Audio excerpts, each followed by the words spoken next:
ഭക്തി ഓൺലൈനിൽ കൂടെ എങ്ങനെ ഇരിക്കും? അയ്യോ, ഭക്തി ഓൺലൈന് ഭയങ്കര പൈസ അല്ലേ. ഇപ്പോൾ ആർട്ട് ഫോർ ഭാരത് എന്നുള്ള കമ്പനി 151 കോടി രൂപയാണ് ഇപ്പോൾ ലേറ്റസ്റ്റ് ആയിട്ട് ഫണ്ടിങ് നേടിയത്. അവർ ചെയ്യുന്നത് എന്താണെന്ന് വെച്ചാൽ വീട്ടിൽ നിന്നുകൊണ്ട് നിങ്ങൾക്ക് പൂജ ചെയ്യാം, ഭണ്ഡാരത്തിലേക്കുള്ള പൈസ നിക്ഷേപിക്കാം, ഇതെല്ലാം ചെയ്യാന്നുള്ളതാണ്. അപ്പോൾ അവരെ അമ്പലങ്ങളുടെയും മറ്റു കാര്യങ്ങളിലും ഈ ഭക്തി നൽകുന്ന സ്ഥലങ്ങൾ, അതായത് മതപരമായിട്ടുള്ള സ്ഥാപനങ്ങൾ എന്ത് ചെയ്യുക, ഓൺലൈൻ ആക്കുക എന്നുള്ള സർവീസാണ് അവർ ചെയ്യുന്നത്. മൾട്ടി ലാംഗ്വേജിലാണ് ശരിക്കും ആപ്പ് വർക്ക് ചെയ്യുന്നത്. അപ്പോൾ എല്ലാ സ്റ്റേറ്റുകളിലുള്ള അമ്പലങ്ങളും മറ്റു സ്ഥലങ്ങളും എന്തുണ്ട് രജിസ്റ്റർ ചെയ്തിട്ടുണ്ടെന്നുണ്ടാകും.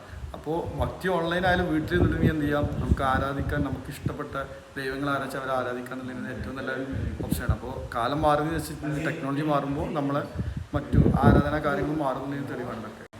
ഭക്തി ഓൺലൈനിൽ കൂടെ എങ്ങനെ ഇരിക്കും?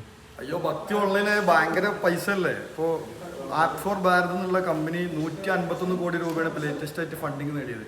അവർ ചെയ്യുന്നത് എന്താണെന്ന് വെച്ചാൽ വീട്ടിൽ നിന്നുകൊണ്ട് നിങ്ങൾക്ക് പൂജ ചെയ്യാം,